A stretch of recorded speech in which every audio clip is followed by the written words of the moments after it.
Hello, I'm Dr. Clarence Shuler, and I had the privilege of being on Dr. Karen's show today. And here are a couple of things that you might be interested in that you might really want to hear. One is how we can alleviate the fear of dealing with difference. I think another thing that's really important is the benefits of having cross-cultural friendships as a personal, as an individual, and also in the workplace. So I think just those two things will help us to really understand diversity better. So listen in. Our guest today has been with us in the past for several other shows. We've talked about executive marriage and also racial unity. So, racial unity expert Dr. Clarence Shuler has released a new book with New York Times bestselling author Gary Chapman. The new book is titled Life Changing Cross Cultural Friendships: How You Can Help Heal Racial Divides, One Relationship at a Time. In the United States, with escalating conflicts about how to represent our history as a country and also which historical artifacts to retain or remove, this topic seems particularly relevant. So I want to remind you about Dr. Clarence Shuler's background. Dr. Shuler is the president and CEO of Building Lasting Relationships. He's an author, marriage counselor, speaker, and life and relationship coach. As a diversity consultant, he has assisted numerous clients through his diversity seminars and also hiring people of color and women in decision making positions, including the War College of the U.S. Air Force, U.S. Army's European based Equal Opportunity Advisors, Evangelical Free Church of America, Moody Bible Institute, Navigators, Association of Christian Schools International, Wycliffe Bible Translators, Fellowship of Christian Athletes, Athletes in Action, Crowell and Orchard Foundations, and Mississippi Valley State University and Historically Black College. He's authored more than 10 books, including Winning the Race to Unity, used by colleges and graduate schools as a textbook, inspired Wheaton College's first ever Civil Rights Movement Conference. Dr. Shuler has been featured in Essence Magazine, Discipleship Journal, Black Enterprise, and other magazines, as well as radio, including Dr. Gary Chapman's Building Relationships. He's on the board of Fatherhood Commission with Stephen Kendricks of the Kendrick Brothers Filmmakers, and he is also in business with his wife, Brenda Shuler. They are veterans of the pastorate, a variety of nonprofits, and corporate consulting. They reside in Colorado Springs, Colorado, and are the parents of 3 adult daughters. So, Dr. Shuler, thank you so much for joining me again, for being here on The Voice of Leadership and Dr. Karen Speaks Leadership to share your wisdom, insights, and strategies from your new book. Well, Dr. Karen, thanks so much for having me. I'm really excited to be with you. So I'm honored to discuss this topic with you. I'm so excited that you're here to discuss this topic too. And because I am familiar with your past books and we've talked in the past, the first thing I want to ask you is how this new book is different from Winning the Race to Unity, for example, or from any of your other books. Well, that's a really great question.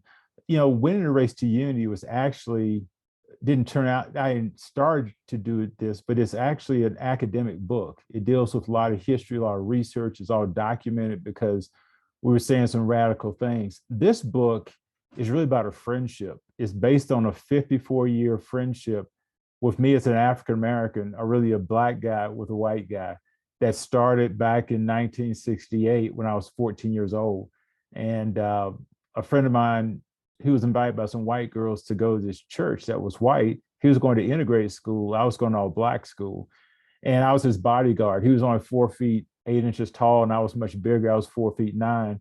And so, back then, you never went to a white situation by yourself. So we went together, and that was, and at that church, Gary Chapman came on the basketball court, and that's how we started our friendship. You mentioned a little bit about this in our last episode, Okay. talking about that friendship and that relationship. What role did Gary Chapman have at the time, and how did the relationship start? Was it amicable from the beginning? Was it difficult? How would you characterize it? Well, even before the relationship started, I don't know if I told you this, but our family had a family town hall meeting to see if we could even go to a white church because, allegedly, uh, a soup denomination of whites were bombing black churches in the South. So there was a real fear about going. We really didn't trust white people. We basically and thought white people were bad and couldn't be trusted. So that's why I was going with Russell to protect him. But when Gary came on the court, I think I was 14. So for a white man to approach me and be friendly, be courteous, ask me how I'm doing, actually, honestly, Dr. Karen, it was kind of surprising. It kind of took me aback. It disarmed me. And then we played ball for a while. Then he'd stop and teach a little Bible study. But even in the Bible study, it was kind of it wasn't a lecture asking us questions. And so he seemed to enjoy that. And then we ate after that and they shared the gospel. And so where I was, I'd never really heard about Christ as a personal relationship, that he could be my savior, so to speak. We preached about it and you heard about it, but that personal relationship piece I hadn't heard before because I was pretty active in my church, maybe doing a lot of things I probably shouldn't have been doing and not paying attention to the sermon. So I can't blame my pastor. It was probably me. That's interesting because it sounds like right from the beginning, he was demonstrating a level of respect, a Yeah. level of engagement, wanting Yes. to know who you were Right. and treating you like a person. Yeah, and where I was, this is Winston-Salem, North Carolina. You didn't get that. We had KKK parades through the city until the Black Panther showed up. Then they ended the parades, and so I was going to be a Black Panther. I said, as soon as I get out of high school, I'm gonna be a Black Panther because I'm not going to take all the stuff I see my dad taking. So meeting him, and him eventually leading me to Christ 2 years later, really changed my worldview. It was really a radical change for me. This is such an interesting story because I think a lot of times, because of the various different divides Mm. between groups of people, you're on different sides of the railroad tracks or whatever, and you're Yeah, kept exactly. apart from each other. You don't really get to know one another, and therefore the stereotypes can prevail, and we Mhm. can think some things about those other people that might Right. not even be true. And so, just because you're having a real relationship with Gary, you can get past the stereotypes and recognize we may even have more in common than we thought we had before. Well, it was different, and it's funny you should say that. Our community was divided by railroad tracks. So to have a friend who was white, it was wild. And then at one point, he started coming to my house to pick me up, to take me to Bible studies and to the gym. We'd play basketball and had activities. And so even coming to our neighborhood was a big deal. And then when I went to his house, whenever we crossed the tracks, people would throw bottles, call us names, all kinds of stuff. And then I saw when his neighbors look at him, and so I became worried for him and his safety by having me in his house. So it was a commitment for both of us to really have this friendship that began in 1968 and continued for all these years.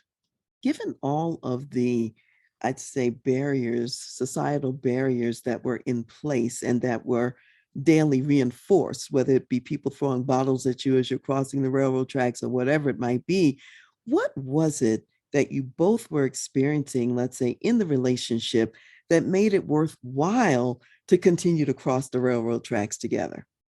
Well, for me, it was just different. I'm going to this forbidden territory, this forbidden land, and I'm meeting people who had previously been my enemies or still are, and I'm trying to figure this thing out. I'm 14, so I'm incredibly curious, but also I'm invincible because in my mind, because I'm a teenager, I can outrun everybody. And teenagers, we don't think about danger; we just think about what we want to do. A guy asked me that when we spoke together in Chattanooga in February, and I said, I think at that point in time, God was calling me and towards salvation. And so it was the call of the gospel. It was seeing the gospel in this adult man who's spending time with me. And I love my dad. My dad's my hero. My dad saved my physical life. But my dad, we were poor. Actually, we were poor, we were poor. And so my dad's working 2 or 3 jobs to support us. So he didn't have a lot of time to spend with me. So be a 14-year-old guy and have an adult male spend time with you, that's huge. That's really wonderful. I'm so glad you unpacked that part of it, that there was some value exchange going on that fueled the fire that kept the relationship going in spite of the opposition, in spite of the environment and the resistances and so on that were going on all around you. So if we just fast forward a little bit in this sense, people today thinking about this as adults, you were young at the time, you Mhm. were 14, adults coming together and they want to make friends Mm. across these different barriers, across the different racial divides. What's involved in that, and how might they have to step outside of their comfort zone? A lot of times, so the majority culture, there's what we call the fear of the unknown, because if they're in control of society, but they don't really have to be to learn or meet or know or appreciate people who are different from them. Whereas people who are different have to learn the system to manipulate the system to survive. And so for them to step out of comfort zone, we have our personal histories, all these different things. I think there has to be prayer. I also think there has to be patience. And I think there has to be an openness. So I think we have to understand that that's important if you're going to step outside your comfort zone. And I think also as Christians, it says, well, I think in 1 John 5:14, that if we pray according to his will, he hears us and he grants us those requests. Well, we know that God wants all people to come to know Christ, to come to know him. And so it's really being obedient, but there is some work involved. And then the Bible talks about we should love everybody. Well, biblical love is really in action. And so it's not just about our emotions. When we think about Matthew 28, verses 19 and 20, it says discipling all nations, go to all nations. Well, that's everybody. And so I think it's important. So, and then also not in First John, but in John chapter 13 and 14, it talks about that all people will know us by our love for each other. So that's what we were doing. But there are times that even in his church and people he knew didn't appreciate him having a relationship with me, or they were afraid of him having a relationship with me. So you do have to step out your comfort zones. He was really being questioned about how white he was. And then there are times I'd be questioned about how black I was to have a white friend and vice versa. So there were sacrifices made, and there was people just kind of question what's going on here, what's going to happen. And I can see with my dad and my mom, they're kind of wondering what's happening here. But I think they respected him because he was a minister. Okay. And so all of these years later, if you had to say to someone, because you had to go through all of that scrutiny and people questioning both of your motives and wondering if this is a good idea, Mhm. and somebody says to you now, what's the evidence that this really was a good idea? What would you say? Well, I'd say it really changed my life because, first of all, I came to know Jesus Christ. And that was the most important decision that I think anybody has to make, whether to accept Christ as a savior or not. So that was big. I think it expanded my worldview, that I went from not just knowing and understanding Blacks or African Americans, but I knew whites and I knew the system, but I also helped me with my prejudice that, hey, I can't say all whites are bad. And Mhm. so that forced me to now look at people as individuals and not to prejudge every person who was not like me, or or it's the same as a male chauvinist, and I'm not respecting women. And so you have to treat every woman as an individual and as special, just like you do everybody else. So I think that really began to help me give people more of a benefit of a doubt. Yeah, when I think about it from a biblical perspective, I know that God says things like there's neither Jew nor Greek, Mhm. we're all one, in Christ Jesus. And clearly, if we look around, in nature, we see he's got all different varieties and colors of flowers and Mhm. animals and everything else. Right, right. And so if anything, God is certainly is a proponent of diversity. How Yes. else would you describe God in this sense of being an advocate? For diversity. Well, when you think about diversity, the workforce, executives or companies that are successful are diverse companies.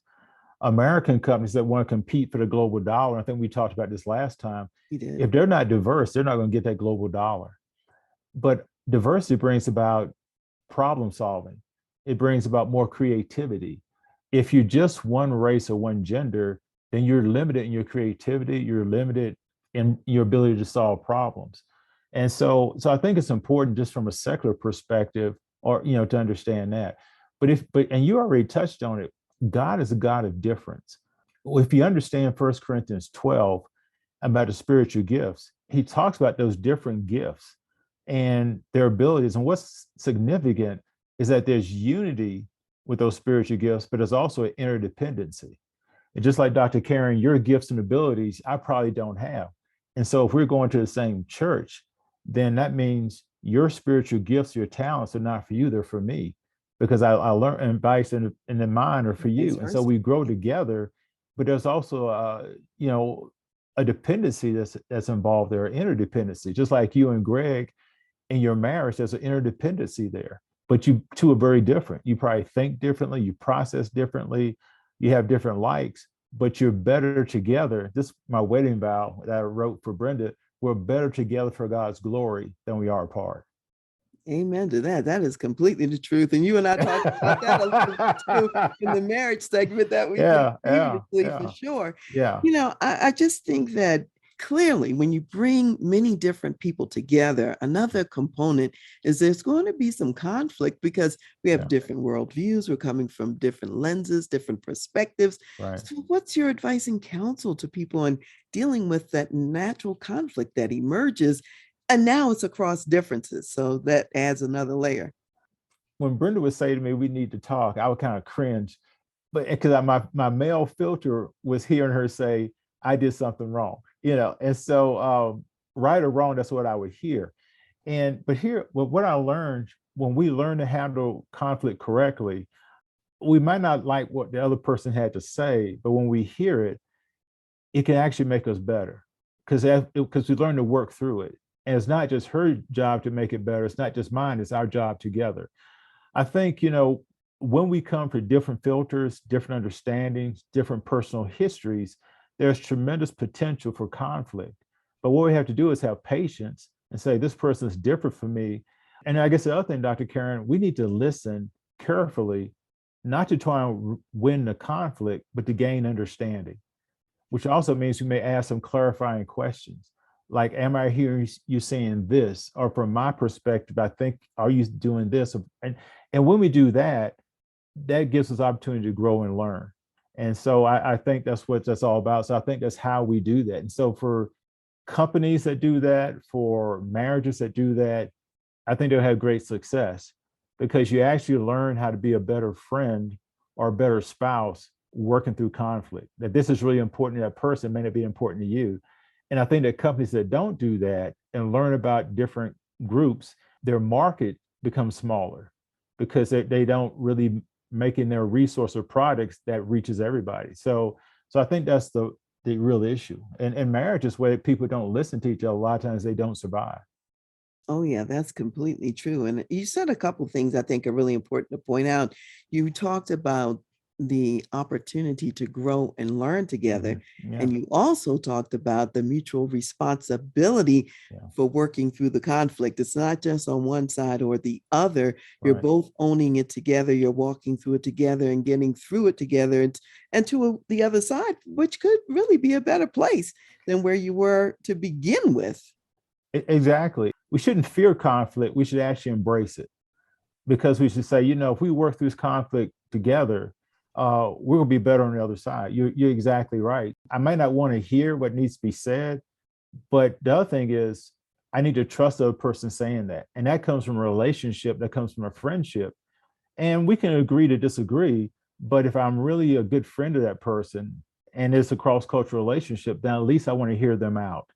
And again, understanding is not equal agreement, but what understanding often does, it usually alleviates fear, and it usually alleviates frustration. And if we get past that, then we can use the process and work through the conflict. I wanted to touch on this notion of friendship because in our society, particularly when it comes down to, I'll say, diversity issues, there's been, I'll say, a theme for a while of tolerance. And tolerance is very different from friendship. So talk a little bit about what is the value add of friendship in comparison to just tolerance? Well, tolerance or even acquaintance, according to my mom, is that an acquaintance is someone who's with you while everything is going well. But when things get difficult, they're gone. They're not really for you. And so tolerance is very similar. It means I will let you hang around from my perspective, as long as you're not causing me problems or messing with my status quo. But as soon as you do, then I'm not going to see you anymore. I'm going to leave, or I'm going to fire you, or whatever. So I think that's a real big difference. A true friendship means that you and I can disagree, but it's not going to affect our friendship. And because we are friends, I'm saying, well, why did Dr. Karen say that? Let me think, because she's a friend, she's smart, she's articulate. What does she mean by that? And I'm thinking like that. And then I'm going to probably get convicted by the Holy Spirit and say, hey, Dr. Karen, and I'm going to probably call you and say, hey, I didn't understand what you said. What do you mean? And so I'm going to come to you and really get your perspective, maybe ask you to clarify what you're saying. But it's based on a friendship that's been years. And so I'm not going to throw that away because we disagree about something, or maybe I misunderstand something. And I feel the same way with you. And so we help each other out. So I think that's the difference between a friend and someone who's an acquaintance, or someone who just tolerates other people. Yeah, when I hear you say that, I'm thinking about in a friendship. So, Dr. Clarence, we would be willing to go the extra mile Yeah, with yeah, each other, go a yeah, little deeper. Just, oh, I didn't like what he said. I don't like what I thought I heard. So it's over. right. No, we stop and explore more, and we try to come to a deeper understanding. The friendship is worth that. Well, we don't, like you said, we don't give up on each other. And there's some value in the friendship that's mutually beneficial to both of us. And then if you throw the Christian factor in, the God factor in it, we can't, Christians really don't stop loving each other, because love is really, biblical love is about action. So we don't fall out of love with each other. But there may be some things that we may always disagree on, but we're still friends, you know. Exactly. And it's how we can, even in today's world, Mm. have friends who may have completely different political leanings and Yeah, yeah, proclivities, and, yeah, and may even have some different beliefs in terms of their spiritual walk, and yet can still count those people as friends, respect them, and love them, as opposed to, in order to be my friend, you have to think like me and yeah, be yeah, like me, yeah. which is limiting. Well, people who think like that, or say that you have to be just like me, are typically very insecure and very afraid of life and other people, and probably have a poor self-image. And so when they say that, I mean, I've sort of, well, I have been attacked by people who were acquaintances and tolerated me. One guy sent me an email, and we just met. I was at his donor's church, which is predominantly white. I was introduced to a Sunday school class. We went to lunch, and he writes me, saying, glad to meet you, blah blah blah. And then in his email he writes, I hate critical race theory. And it just kind of came out of nowhere. There's no context. And so I wrote him back and I said, well, it was nice to meet you, blah blah blah. I say, I'm a little confused. Why did you say you hate critical race theory to me? We didn't talk about it. And I asked, did you write that to me because I'm Black? Then I didn't hear from him for a couple weeks, or a month or so. And it was just really fascinating. So I finally wrote him back, because I was hearing he was struggling with the race issue. And so in his second email, he says, I'm not a racist. And my first thought is, thou protest too much. And he shared a bad experience he had with a Black guy. And so I'm thinking, okay, he's really struggling. So we talked about that. I tried to talk to it. And then he became the expert on everything. And finally, I kind of said, you know what? I said, I'm not here trying to convince you of this or that. I said, but if you don't study it, if you don't know what the founders of the critical race theory say about themselves, if you're not going to listen to them, doesn't mean you have to agree with them. Then how can you say you hate it or you disagree with it? I say we need to be like the Bereans in the book of Acts, who studied everything. And they even studied Paul and see if he was okay or not. I say, but there are some principles in the critical race theory that we as Christians need to be concerned about. That doesn't mean you embrace the whole thing.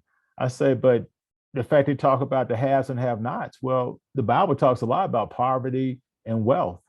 We need to look at that and see what they're saying, and does it line up with the Bible, or it doesn't. But to throw the whole thing out, it says, bothers me. But Dr. Karen, the biggest thing that concerns me, whether you're for or against critical race theory, I'm not really pushing that one way or the other today. But if we're going to have cross-cultural friendships, if you're not willing to study something that's important to the other person, then you say they're not really worth it. They're not, you don't value them. It's like when I went down to Brazil, we played their Olympic team back in '81. Well, I learned Portuguese. And that just really meant a lot to the people, that I could speak their language. Was I fluent? No, I could share the gospel and a couple other things, but what they appreciate, that I made the effort. And so when we don't even study what other people believe, which doesn't mean we have to change our political views or all stuff like that, but if we don't even understand why they may vote differently, then that says a lot about that person in regards to that I value you as a person, what you have to say, or maybe I can learn something from you, or I haven't thought about that perspective.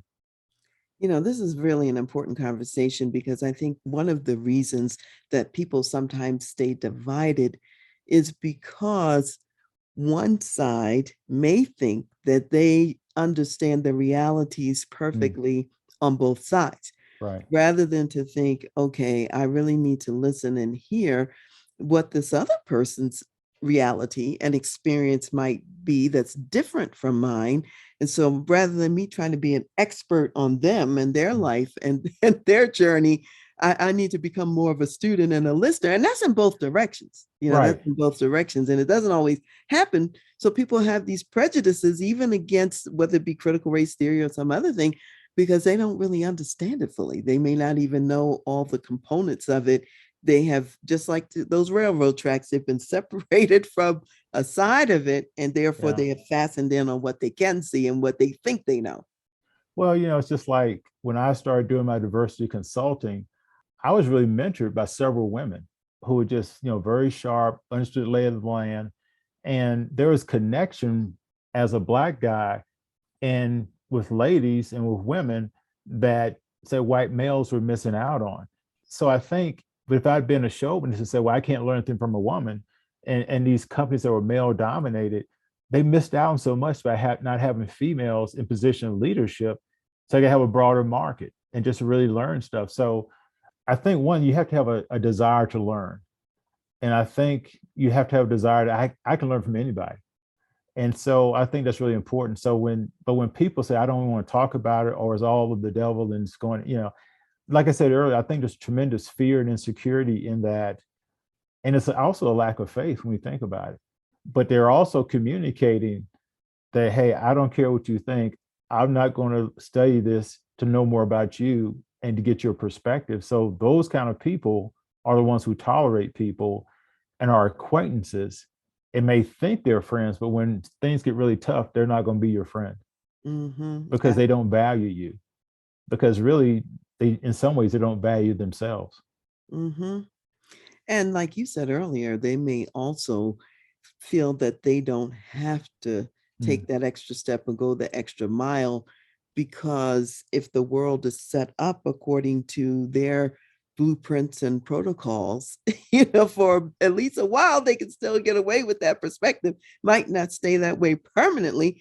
And it certainly limits them in terms of a kingdom perspective and some of the work that God would want each of us to do in that sense.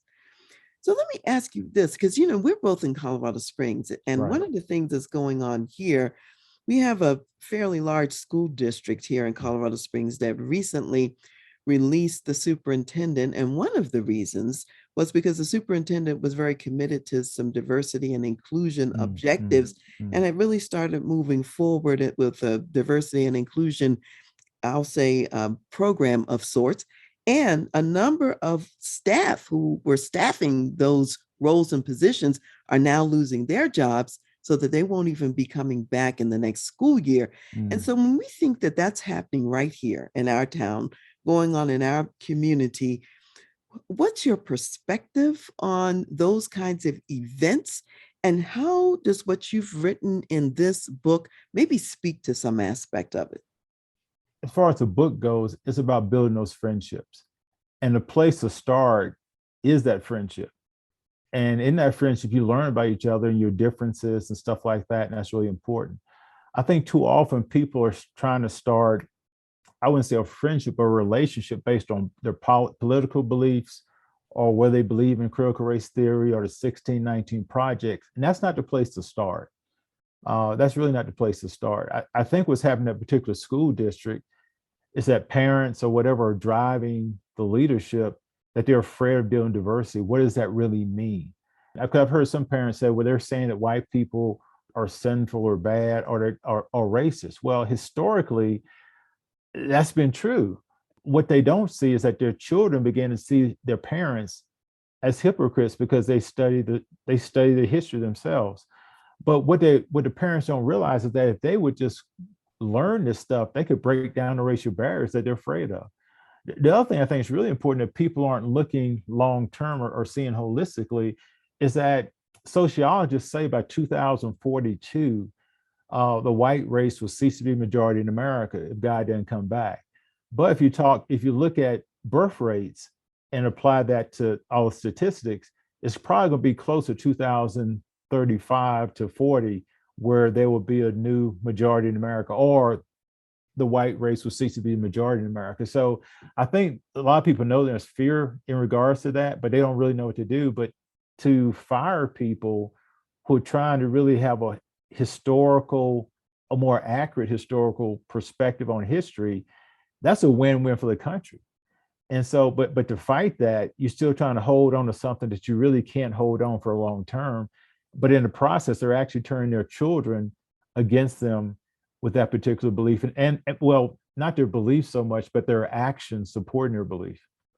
What I'm hearing in what you're saying, Dr. Clarence, is that there really is an opportunity in all of this if people would look at it as an opportunity. And if I think about friendships, it's useful to think about starting those cross-cultural friendships in school and at a Exactly. younger age.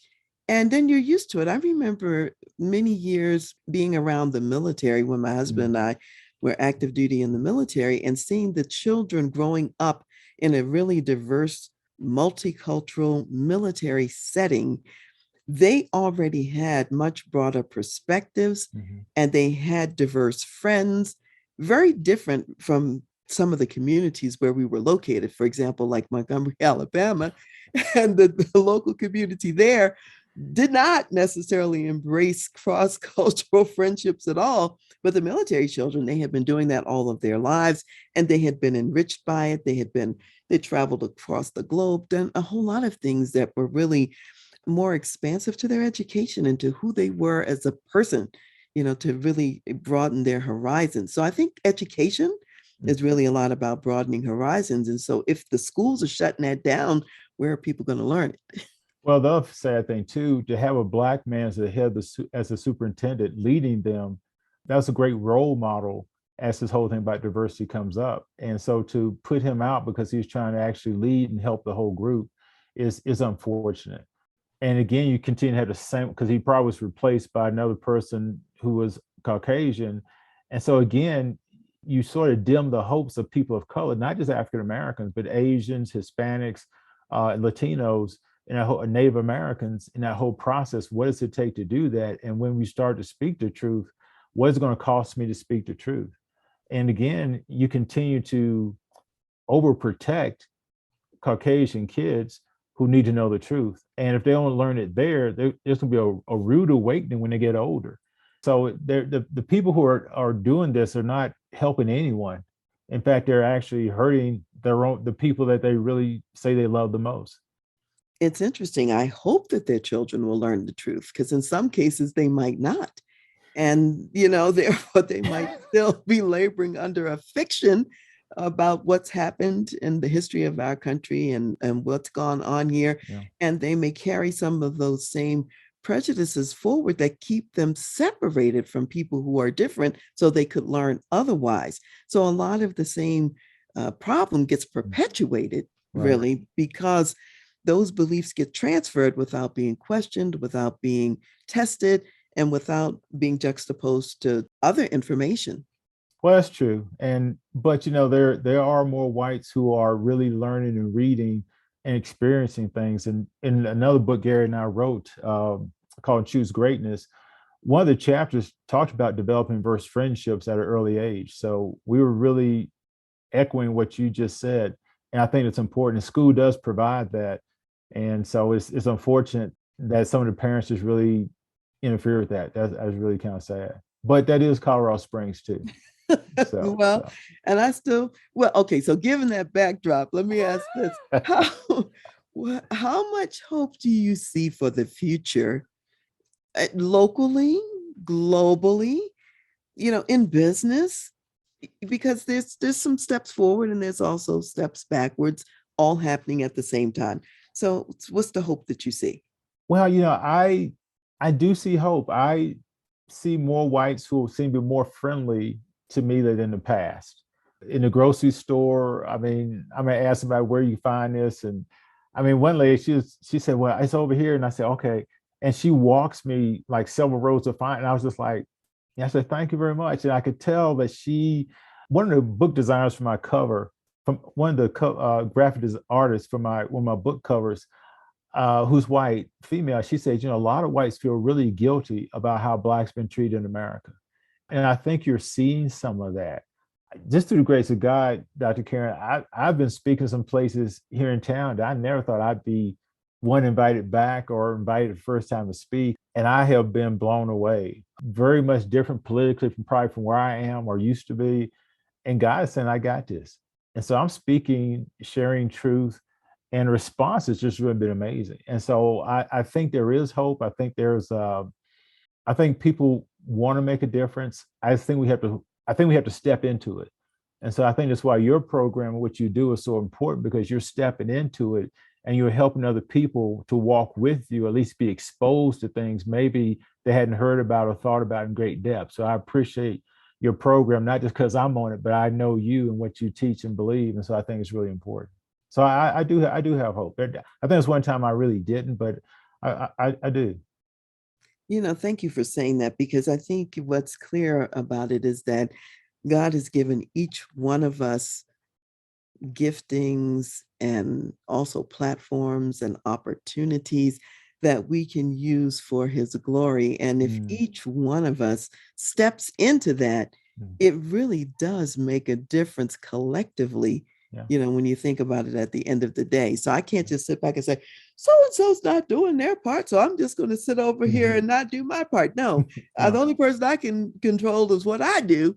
Right. So I can do my part, and I can encourage other people to do their part as well. And then collectively, we can see the needle move, in some of the desired directions. And nothing I'm doing, Dr. Karen, I am just really trying to speak to everybody. I'm trying to be polite, trying to be courteous. I'm saying hello to people, whether they speak back or not. And some people look and they're like, and I say, yeah, I'm talking to you. Hi, how you doing? And they're like, whoa, because do I know you? yeah, because people, they still have fear of black males and stuff like that. So I'm speaking and just trying to be gracious. And I think if people can see in us a loving reflection of Christ, no matter what our gender or our complexion, I think that goes a long ways too. Absolutely. When you were here last time, you were talking about, I'd say, the emotional challenge in writing this particular book. And so you were in the middle of it back then. Okay. So I want to ask you a little bit about what was the process like for you in writing this book, with Gary, because that's a different journey. First of all, writing a book with another person is hard anyway, under any circumstances. And then you're writing about this, cross-cultural friendship, and God only knows where the publishers are in it, and so on and so forth. So what was the journey like just to even write this book? Well, first of all, I was shocked and stunned that HarperCollins wanted our book. And I'll be honest, it probably was because Gary Chapman is a New York Times bestselling author and has sold millions and millions and millions of books. But still, the book basically was my idea. And in fact, so I was excited about that. Gary is extremely easy to write a book with. I mean, he's very unassuming. He'll say, what do you think? And we'll throw stuff up and we'll go with this. And we can add chapters or whatever. And he's very open. If you read the introduction to this book, he came on, he was talking about police shootings and different stuff. But then I came back and got even more detail to it. And he just kind of embraced it. So, wow, I didn't know that. Or we did the research that showed that 75% of most whites in America don't have a friend of color, and it's even higher in the evangelical church. So we walked through a lot of stuff. I was pleasantly surprised with HarperCollins because as an African-American man, a Black man who worked in Christian conservative groups, sometimes you aren't always heard. And so for the most part, like for example, my youngest daughter contributed to 2 of the chapters in the book. And she actually wrote a 3rd chapter I wish was in there, but 2 out of 3 is not bad. But here's the deal. At first they were saying, well, we just want you to rewrite it in your own words. I said, no, because it wasn't my experience. And then I shared, people of color listen to more than one voice, where in your culture, you just hear one voice. And they said, well, I didn't know that. And then I had some more research from a Dr. Erwin Nichols. that documents that people, just like men and women, process differently. Well, people of different cultures, we're all human, so it's nothing biologically different, but we tend to process information differently. And so we went through that and showed it, and they said, we never knew it, never heard that. And so I said, well, that's really important, because when we had integration and we had Black teachers teaching Black students, they knew us, they knew how we learned. When we went to the integrated schools or the white schools, the white teachers did not know how we learned. So we had to learn how of European process. We got information, but there's no relationship. In the Black community, there was nurturing, there was information and relationship. I said, it can make a real big difference when you go to a new school and you're different and blah, blah, blah. And I said, so, and so they were like really extremely open to that. Or we're talking about different things. And so I keep, sometimes, because it's so new to me, even at my age, I sometimes I keep waiting for the other shoe to drop. It's really different because I've worked with publishing companies before, but I've never had this respect before with a publishing company. But a couple of things, Dr. Karen, they are the biggest publishers in America. And I think I know why they are, because they do listen. Just like we talked about earlier, they really do listen intently, and they kind of figure out what's best. And, you know, they let you help them figure out what's best, because there are parts they were writing, for example, it came out about this new racial tension. And so I said, now the racial tension is not new, but if you're Caucasian and you're not 75%, it may be new to you, but for people of color, this is not new. And so I just shared that with them. I says, you guys are editors, y'all can make this sound good, but how can we need to have both? And they say you're exactly right. So both parts are in the book, and it gives a big perspective. And I said, the book can't be binary. It can't just be black and white. There are people, Native Americans, and different people who contributed to the book, and so are our endorsers. So that's really been exciting and new to me. So that kind of gives me hope too. You know, I'm hearing in what you're saying now that even the principles of true diversity were a part of how this book was created.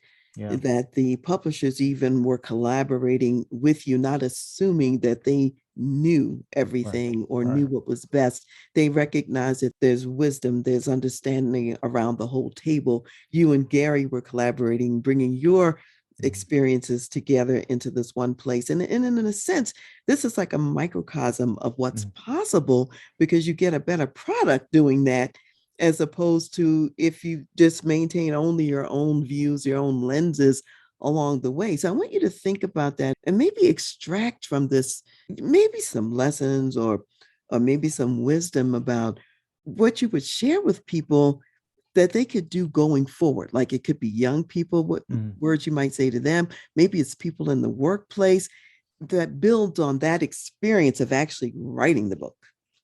Well, you know, I think you have to learn to work together. And, you know, when you work together, you're going to disagree on some things. And some things you can disagree agreeably, and other things you've got to submit and let stuff go. But I think the other thing, you have to ask the questions.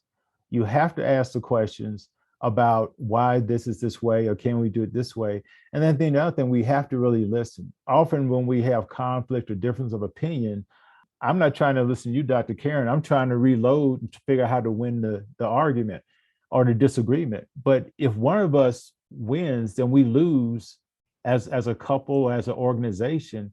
And so especially if I'm an organization, I'm trying to produce products and increase my market, then I've got to listen to that different voice that may increase my sales 10 to 15%, even though it's one person of color or a different gender or whatever. So I think that's important. I would encourage people to read histories of different people, different cultures, by people in those particular cultures, and let them be the experts on them. So I think there's a lot to be gained by our differences. And I think that's what God knew and talked about in 1 Corinthians 12. He says, if one of us suffer, we all suffer. What happens in America, we suffer. We don't know we're suffering because we don't really know what the other person's going through. And it says when we celebrate, we should all rejoice. And so we can't do it together if we don't know what's really important to each other. And so I think the body of Christ has hurt itself by not being diverse, by not having these conversations that go beyond conversations to actions that change lives. Actions that change lives. That's a really important part. So let me ask this. How can people get the book? How can they get a hold of you if they want to know more? Because the book's coming out soon and you've got pre-orders now. Yes, the book comes out officially June 7th of this year. And but you can pre-order it now.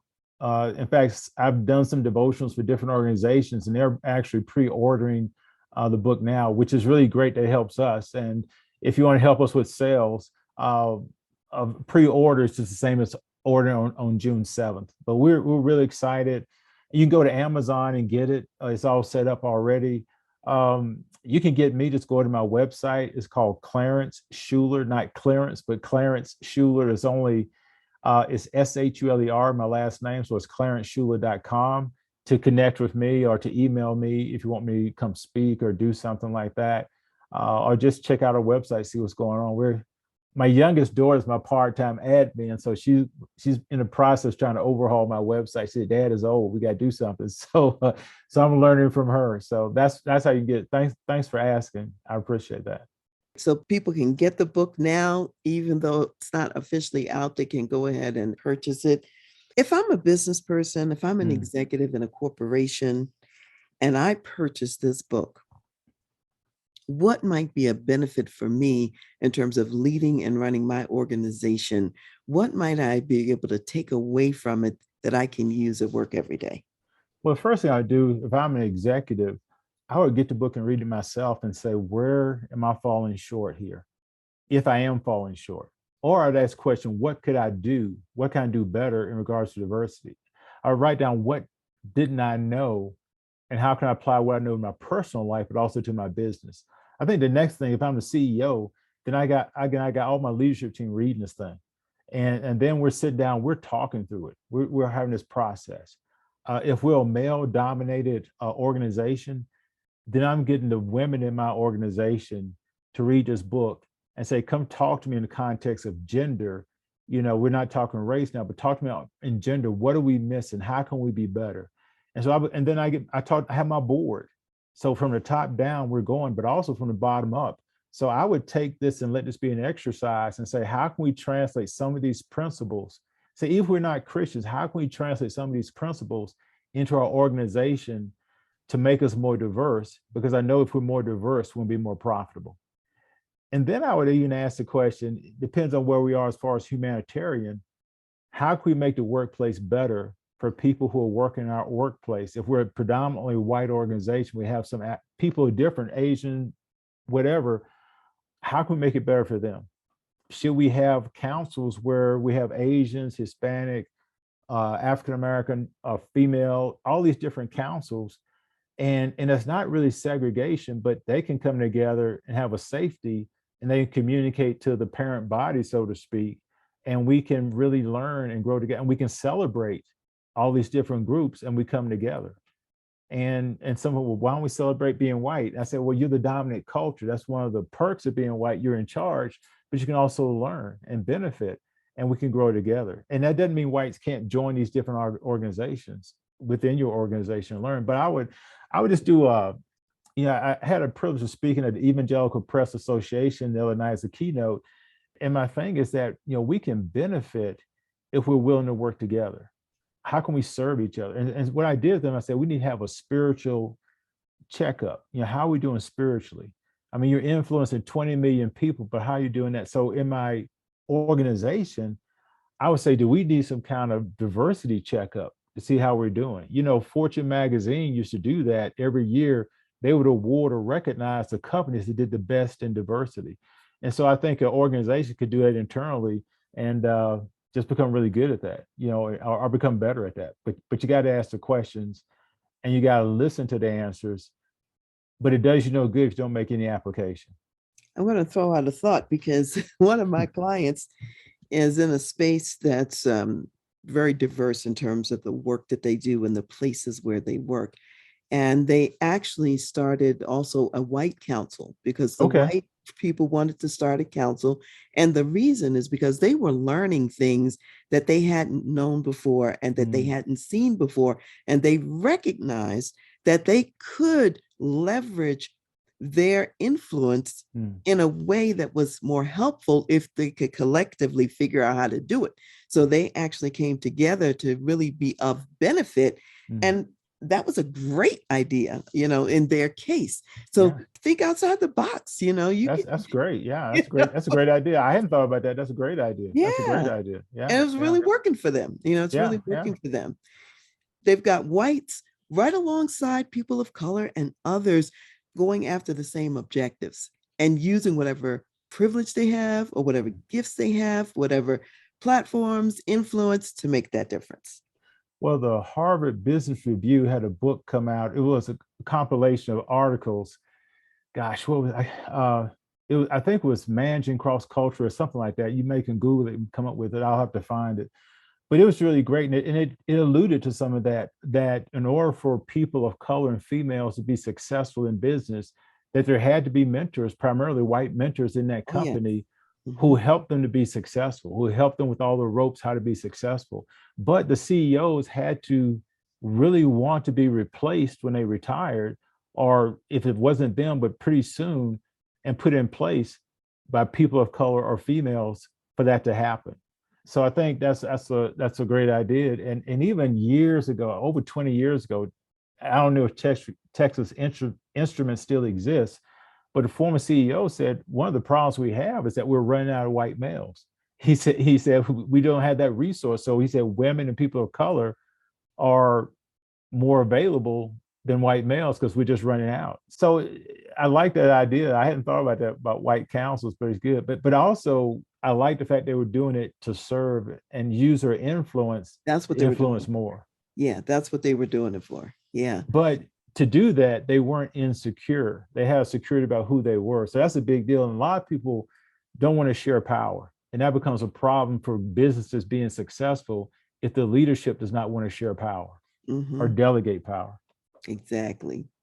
So, as we're winding up here, what additional words of wisdom would you like to leave for my audience of corporate executives? Something maybe we haven't covered yet or haven't said that you think is important?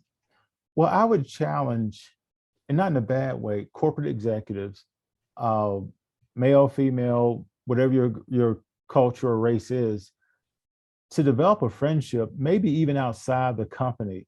If you work out or whatever you do outside of work, if you run or whatever, with someone who's different, and let that be your lab of developing friendships cross culturally.